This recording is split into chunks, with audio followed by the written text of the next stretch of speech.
Hello and welcome back inside the Update Studio, everyone, for another edition of Inside the Leaderboard. Today, we're paying tribute to Katrin Davidsdottir's journey from a young Games qualifying athlete to a now two-time champion and the reigning fittest woman on earth. And we're going to start with a quick look at her performance worldwide in the Open across the years. I've always said that the Open is a great indicator of things to come in the season, and for Katrin, it's definitely the case. If you look at 2014, by far her worst finish worldwide. It was also the year she didn't qualify for the Games. Very similar to what happened at regionals. One workout in the Open, 16.3, accounted for 90% of her points in the Open that year. It was a major glaring hole that kind of showed up in the Open. Another one showed up with the legless rope climbs, and ultimately she didn't qualify for the Games. But then she came right back, a different athlete in 2015 and 2016, and had her two best finishes worldwide in the Open yet. Taking a deeper look at her Open performances in her Games qualifying years, we see a tale of two different athletes. We're comparing 2012 and 2013 to 2015 and 2016. Now, the overall finish and the event finish are averages from those years. She improved her overall average finish in the Open.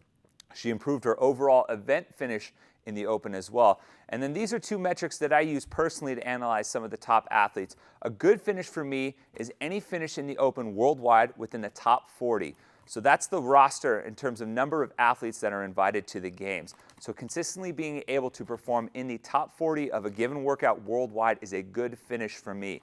And equally, a bad finish is a finish outside of the top 100 worldwide in Open for a Games athlete.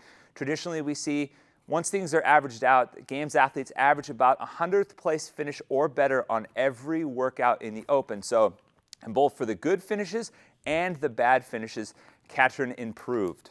All of this highlights that Katrin's transformation really started from the ground up, solidifying her foundations through classic CrossFit, as seen by her improvement in the Open, really allowed her as the season progressed to hone in on other areas of her game that some of her competitors may have neglected, such as longer running style events.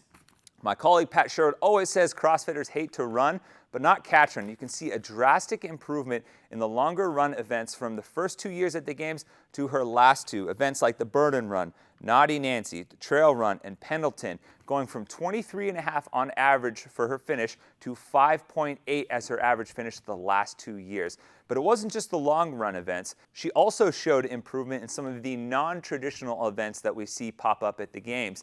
Games that have some odd objects in them or some new implements that nobody else has seen before, some events that you wouldn't normally see inside your average CrossFit affiliate. Events like the Double Banger, the Plow, Soccer Chipper, that rope sled event from 2012. And we see that her average finish improved as well from 19.8 to 6.7. These are two areas that really become key at the Games, because at that point, everyone's good at classic CrossFit, but really who can elevate themselves in the types of workouts that we don't always see every day at the box, and she certainly did that. Focusing on 2016 now, Katrin got quite the push from Tia-Clair Toomey. They were exchanging the lead throughout most of the competition. But one thing that really catapulted Katrin to the top was how well she performed when Tia Toomey didn't.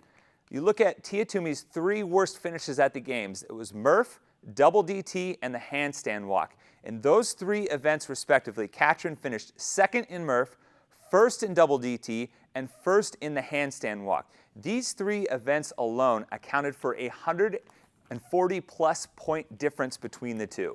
In the end, the difference between first and second place was just 11 points, and Katrin's ability to perform at her very best during Tia's three worst events was certainly a major catalyst in Katrin securing a second straight CrossFit Games title. All of this in totality boils down to one of the most impressive evolutions of an athlete that we've seen in our sport's young history. And really, we've seen her go from a young two-time Games athlete to a very dramatic miss at regionals, not qualifying for the Games, to come back in the very strongest way possible, becoming the fittest woman on earth for 2 years in a row. That does it for this edition of Inside the Leaderboard. Be sure to go to the Games site, click on the Team Series tab on the right-hand side, grab a few friends, pick a cool name, and register. Should be tons of fun. Until then, I'll see you guys next time.